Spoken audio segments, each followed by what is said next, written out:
सीतापुर गांव में रहती थी एक चुड़ैल, लेकिन इस बात से गांव के लोग अनजान थे।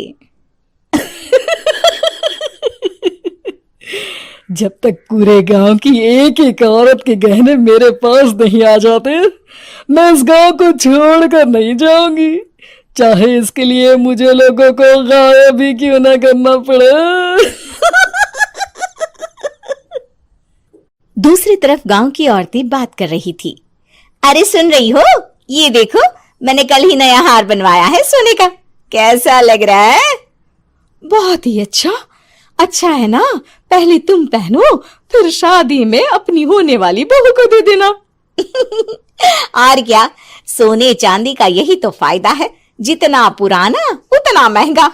लेकिन एक एक पैसा बचाकर ये लेना सच में बहुत मुश्किल हो रहा था मेरे लिए। तभी वहां पहली का पति आ जाता है। गांव में एक औरत के घर के सोने के सारे गहने चोरी हो गए। लोग बातें बना रहे कि गांव में कोई चोर घुस आया है जो घर की कोई चीज को हाथ नहीं लगाता, पर सिर्फ सोने के गहनों को ही चुराता है। अब तुम ना अपने ये गहने संभाल कर रखना। हे भगवान, ये क्या बोल रहे हैं? ये तो वही बात हो गई कि गांव बसा नहीं और लुटेरे पहले आ गए। दूसरी तरफ गांव के ही एक घर में रंजना रहती थी। उसके पति का गांव में चाउमीन का ठेला था। एक दिन उसके घर में एक औरत आती है। अरे रंजना, तो गांव में नहीं है तो सोचा तुम्हें बता दूं। गांव में बात चल रही है कि गांव में एक चोर घुस आया है जो घरों के सोने के गहने चुरा लेता है। अरे मैं तो सिर्फ ये कान की छोटी सी बाली ही सोने की पहनती हूँ, बाकी गहने तो मैंने गांव के बैंक में लाकर रखे हैं। ये क्या होता है? ना बाबा ना, हमारे गांव की औरतें तो गहने अपने पास ही रखती है। जब कहीं जाना हो तो बस अलमारी से गहने निकालो और पहन लो। दूसरी तरफ एक औरत हाथ में टोटके वाली छोटी सी गुड़िया लेकर घर में चली आती है। अरे कोई है? घर की औरत है क्या? क्या है ये गुड़िया? ये कोई ऐसी वैसी गुड़िया नहीं है, ये जादुई गुड़िया है। इसको घर की अलमारी में रखना। अगर तुम्हारे घर पर किसी की बुरी नजर होगी तो रात भर में ये पतली सी गुड़िया मोटी हो जाएगी। मैं कल आकर ये गुड़िया ले जाऊंगी और तुम्हारे घर की सारी बुरी नजर छूट जाएगी, समझी? अरे वाह, ये तो बहुत कमाल की गुड़िया है, दे दो। कितने की है एक? अरे नहीं नहीं नहीं, ये फ्री की है। मेरा काम इस पूरे गांव को बुरी नजर से दूर रखने का है। हाँ।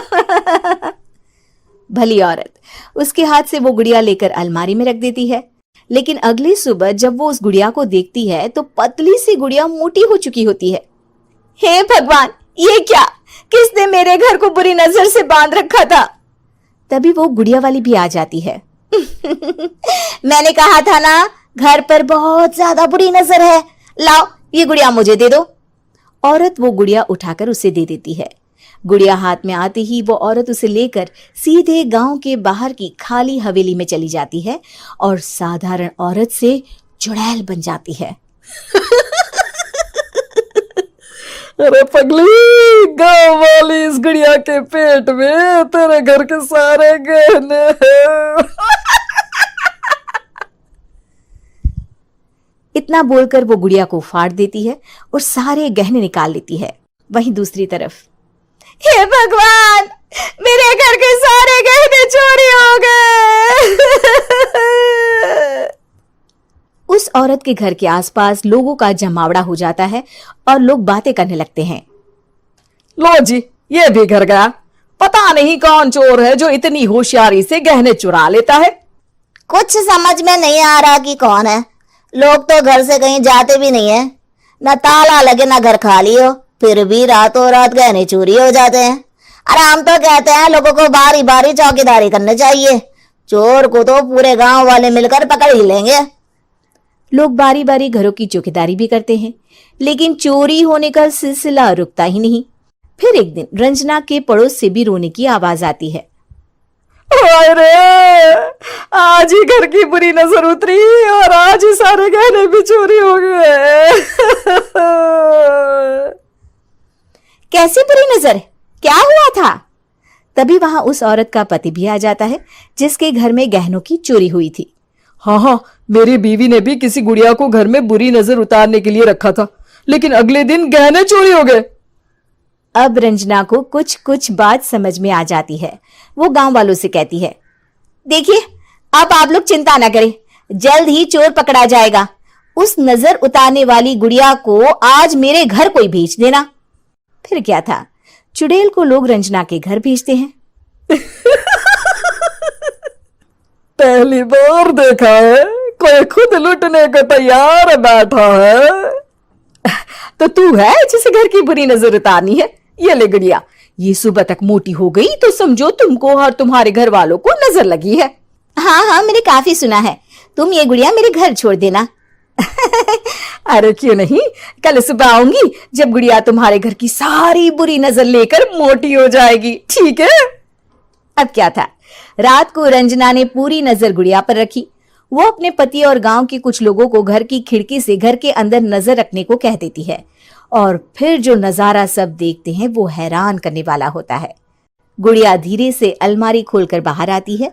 अलमारी के सारे गहने लेकर घर में जहां जहां गहने होते हैं वो लेकर अपने मुंह से खा जाती है।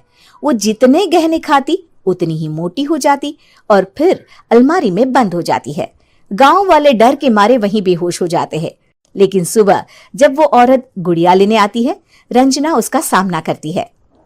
ये देखो गुड़िया कितनी मोटी हो गई है, लगता है मेरे घर में बहुत लोगों की नजर लगी है।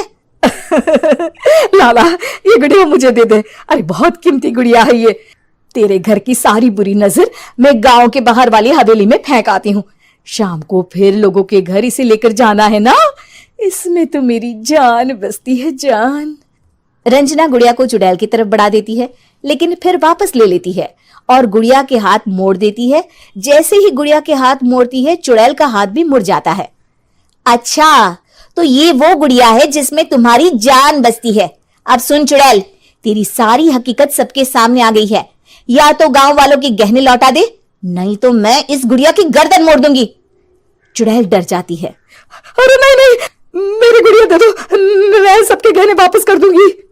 ठीक है, अब भी जा और सबके सारे गहने वापस कर। चल निकल यहां से। चुड़ैल सबके गहने लौटाकर रंजना के पास आती है।